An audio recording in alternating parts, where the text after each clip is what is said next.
ce sportif, ça vaut pour Karim Benzema, ça vaut pour d'autres, doit être exemplaire. Et s'il n'est pas exemplaire, il n'a pas sa place, bien sûr, dans l'équipe de France.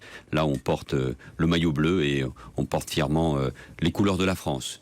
En s'y prononçant, il a créé une situation de confusion au point où cette affaire Benzema est arrivée au Conseil des ministres. Lors d'une session du Conseil des ministres, le président avait rappelé à l'ordre, puisque Manuel Valls a pris cette position, d'autres membres du gouvernement ont pris une autre position. À partir de cet instant-là, l'affaire a pris une tournure politique.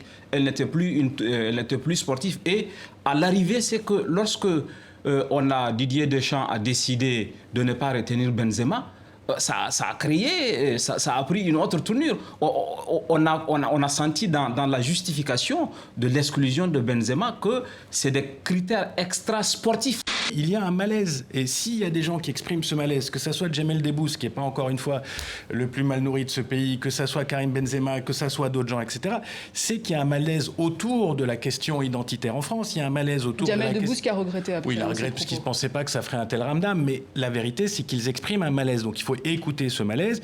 Il y a un malaise dans les communautés franco-maghrébines qui est réel, qui sont, depuis les attentats et bien avant aussi, montrés du doigt. Karim Benzema l'a dit. Il a dit, quand je marque des buts, je suis un bon Français. Quand je marque pas de but, je suis un mauvais Arabe.